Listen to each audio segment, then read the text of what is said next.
देखिए अगला थ्योरम जो प्रमेय 9 है, समरूप त्रिभुज क्षेत्रफल संबंधी थ्योरम में भी है कि दो समरूप त्रिभुजों के जो क्षेत्रफल का अनुपात है उनकी संगत माध्यिकाओं के अनुपात के वर्ग के बराबर होता है। माध्यिका सब जानते हो क्या होती है, मीडियन क्या होती है कि त्रिभुज के शीर्ष से सम्मुख भुजा के मध्य बिंदु को मिलाने वाला रेखाखंड। किसी भी त्रिभुज का शीर्ष ले लीजिए और सम्मुख भुजा के मध्य बिंदु को मिला दीजिए, यही होती है माध्यिका। तो दो समरूप त्रिभुज हैं, उनके क्षेत्रफलों का अनुपात उनकी संगत माध्यिकाओं के अनुपात के वर्ग के बराबर होता है। यानी कि दो त्रिभुज हैं, एक त्रिभुज एबीसी है और दूसरा त्रिभुज डीईएफ है। ध्यान समझिएगा। अब एबीसी है, इसका मिड पॉइंट ले लेते हैं। देखिए मिड पॉइंट ले लिए, ये मान लीजिए एपी और यहाँ डीईएफ है, दोनों समरूप है, ध्यान रखिए। इसका मिड पॉइंट ले लीजिए डीक्यू। तो हमको प्रूव क्या करना है कि area of triangle ABC upon area of triangle DEF बराबर एपी अपॉन डीक्यू का होल स्क्वायर। एपी डीक्यू क्या है? माध्यिका, मीडियन है। देखिए यहाँ वर्टेक्स है और इसका मिड पॉइंट ऑफ अपोजिट्स है, इनको मिला दिए। एपी क्या हो गई? मीडियन। डीक्यू क्या हो गई? मीडियन। तो दो समरूप त्रिभुजों के क्षेत्रफलों का अनुपात जो होगा उनकी संगत माध्यिकाओं के वर्गों के अनुपात के बराबर होगा या संगत माध्यिकाओं के अनुपात के वर्ग के बराबर होगा। अब देखिए ये थ्योरम हम लोग कैसे करते हैं, बहुत आसान है। त्रिभुज एबीसी दिया है, त्रिभुज डीईएफ, इनकी संगत माध्यिकाएं एपी और डीक्यू है, यानी पी बीसी का मध्य बिंदु है और क्यू ईएफ का मध्य बिंदु है, मिड पॉइंट है। अब देखिए क्या करते हैं भाई, दोनों समरूप दिए हैं तो जाहिर सी बात है त्रिभुज एबीसी त्रिभुज डीईएफ के समरूप है, तो हम code A code D, code B code E, code C code F use कर सकते हैं। ए बी अपॉन डी बराबर बी सी बटे ई एफ बराबर A C upon D F use कर सकते हैं।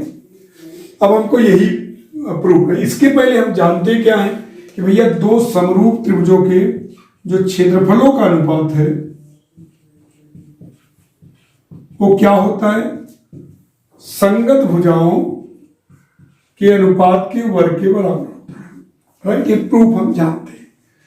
अगर हम कैसे हो ए बी अपॉन डी को ए पी अपॉन डी क्यू कर दे तो हमारा काम बन जाएगा। उसके लिए हमको इस त्रिभुज को समरूप करना होगा। इस त्रिभुज को समरूप कैसे करते हैं देखते हैं। इसको समरूप कैसे करते हैं भाई? त्रिभुज एबीसी त्रिभुज डीईएफ के समरूप तो है कि नहीं? तो अगर ये समरूप होगा तो हम लिख सकते हैं ए बी बटे डी बराबर बी सी बटे ई एफ। लिख सकते हैं? हाँ सर लिख सकते हैं। और B C P B C का मिड पॉइंट है, बी सी को लिख सकते हैं हम, क्या लिख सकते हैं? 2bp, right. उसको लिख सकते हैं 2eq,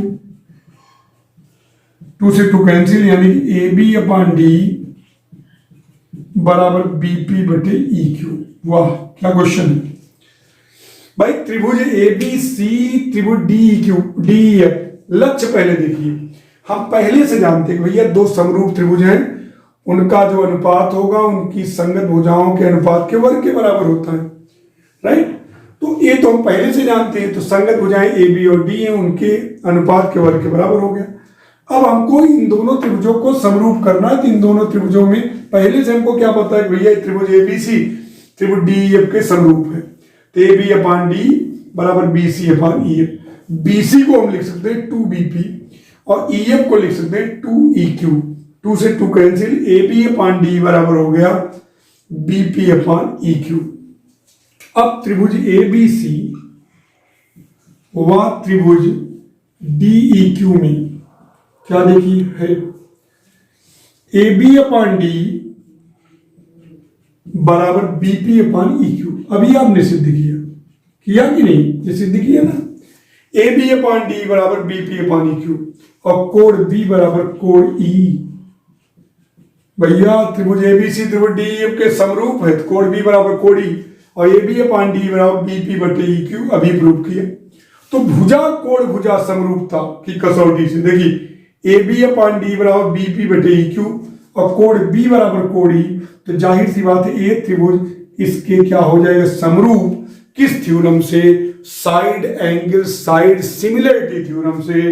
त्रिभुज ई ए बी सी समरूप होगा त्रिभुज डी ई क्यू। समरूप हो गया, समरूप हो तो भाई संगत हो जाए, क्या होगी आनुपातिक।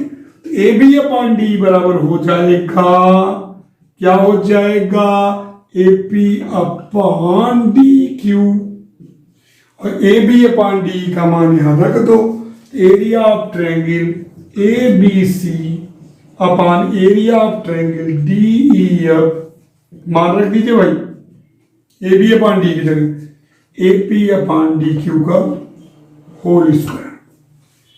यही आपको लाना था, बहुत आसान था ना। फिर से एक बार समझोगे, समझो क्या प्रूव करना है कि दो समरूप त्रिभुजों के क्षेत्रफलों का अनुपात उनकी संगत माध्यिकाओं के अनुपात के वर्ग के बराबर होता है। हम पहले से जानते हैं कि दो समरूप त्रिभुजों के क्षेत्रफलों का अनुपात उनकी संगत भुजाओं के अनुपात के वर्ग के बराबर होता है। ठीक है, हम जानते हैं। हमारा टारगेट हो गया कि इसके जगह हमको ए पी अपॉन डी क्यू रखना है। तो इससे हमारे ध्यान में आए भाई इस त्रिभुज के इसके समरूप कर दे। तो त्रिभुज ए बी सी त्रिभुज डी ई एफ के तो समरूप है ही ना, तो ए बी अपॉन डी को हम बी सी बटे ई एफ तो लिख ही सकते हैं। अब P mid point of B C, P B C का मध्य बिंदु है, तो बी सी को हम 2bp और ई एफ को लिख सकते हैं 2eq, 2 से 2 कैंसिल, bp अपॉन eq हो गए। अब त्रिभुज ए बी पी व त्रिभुज डी ई क्यू में ध्यान दीजिए, ए बी अपॉन डी बराबर A P upon B P upon E Q, A B upon D बराबर B P upon E Q और कोण बी बराबर कोण ई।